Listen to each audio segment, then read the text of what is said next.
Mina olen Alissa ja olen üks Esteloni kaasasutajatest ja tegevjuht. Ja minu roll on täna lisaks igapäevajuhtimisele tegeleda ka ettevõtte strateegilise juhtimisega. Ja millega me tegeleme, siis need on Esteloni kõlarid. Selle taga on minu isa Alfred Vassilkov, kes on pühendunud kogu oma elu kõlarite arendamisele ja disainimisele. Oleme turule toonud 7 erinevat mudelit, mis kõik on pälvinud tohutult tunnustust ekspertidelt ja klientidelt. Me oleme täna esindatud 25 riigis üle maailma. Põhitoodang läheb Aasiasse. Igal ettevõttel peab olema eesmärk. Üks suur eesmärk, kuhu tahetakse jõuda.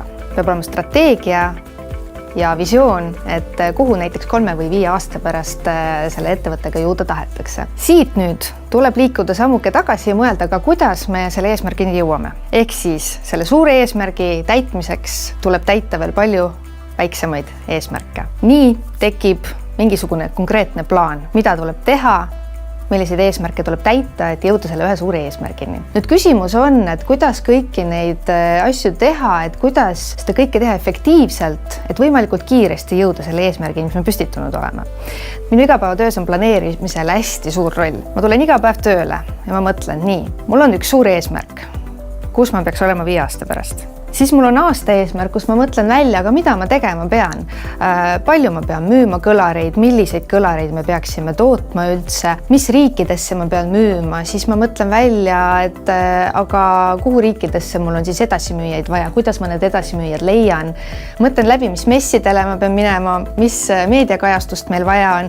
Ehk siis tekib juba tohutu nimekiri asjadest, mis on vaja teha. Ja siis ma panen endale paika nädalased eesmärgid, tavaliselt mitte rohkem kui 2-3 ülesannet. Ja miks just nii? Sellepärast, et tegelikult ei saa võtta rohkem ette ülesandeid, kui reaalselt inimene tegelikult jõuab. Et kui sul on algul nimekiri 150 ülesandega, siis väga kiiresti lähed stressi ja põled läbi, et kogu aeg on tunne, et sul on kõik tegemata, sa ei jõua.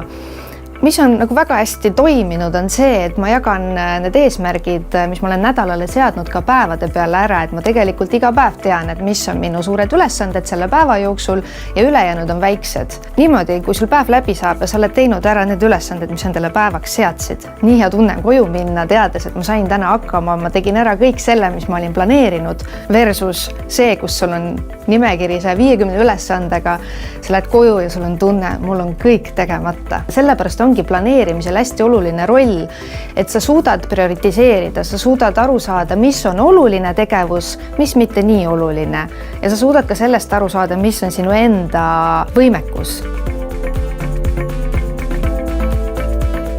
Minu puhul töötab kõige paremini see, kui võtan lihtsalt arvutis lahti valge lehe, jagan ära 5 päeva ja kirjutan sinna siis sisse need ülesanded, mis on olulised. Panen õiges järjekorras ka, et ma teaksin alati, millega ma tegelema pean, sest olukord on reaalsuses selline, et heliseb telefon, keegi tuleb uksest sisse, keegi saadab meili, millega on vaja kohe tegeleda. Sa võid laua taha tagasi, enam ei mäleta, mis ma pidin tegema. Sa võtad selle lehe ette, vaatad, aha, õige, mul on täna ju veel see ja see vaja ära teha. Et selline võib olla süsteem, kus ülesanne, kui saab tehtud, sa kustutad ta lihtsalt ära, sul on päeva lõpuks sinu selle päeva pealt tühi leht, et see annab minule selle hea tunde, et ma lähen koju ja mul ei olnud täna seal rohkem midagi kirjas.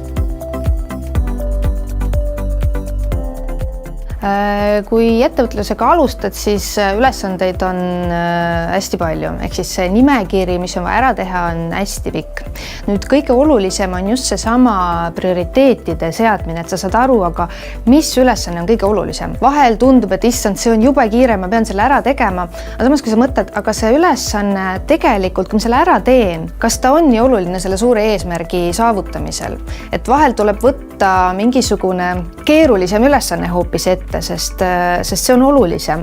Ja minu soovitus võib-olla ongi see, et kui nüüd neid ülesandeid prioritiseerida ja planeerida, et mis järjekorras mida teha ja kui palju üldse see päev või see nädal teha, siis minu soovitus on alustada kõige raskematest, kõige ebameeldivamatest ülesannetest. Miks? Sellepärast, et kui sa päev läbi käid ringi selle tundega, et sul on veel see raske ja negatiivne selline ülesanne ees, siis see natukene võib-olla ka mõjutab kõiki ülejäänud asju, mis sa teed ja see tunne ei ole hea. Ja tihti on ka see oluline, et saaks tehtud need ülesanded, mis on vajalikud selleks, et kogu ülejäänud meeskond saaks edasi tööd teha. Et siin ongi nagu kogu aeg käib selline balansseerimine, et sa leiaksid selle tasakaalu, mis on sinu enda olulised ülesanded, mis on ettevõtte olulised ülesanded. Et siin peab tegelikult nagu hästi täpselt analüüsima, et kui sa nüüd jätad midagi tegemata, et kas siis ülejäänud meeskond istub ja ootab, kuni sul ükskord on aega, et neile see ülesanne nagu edasi anda, et nad saaks edasi töötada. Et tegelikult peab nagu sellist suurt pilti kogu aeg vaatama ja aru saama, et mis on need kõige tähtsamad ülesanded, et kogu tiim saaks efektiivselt edasi töötada.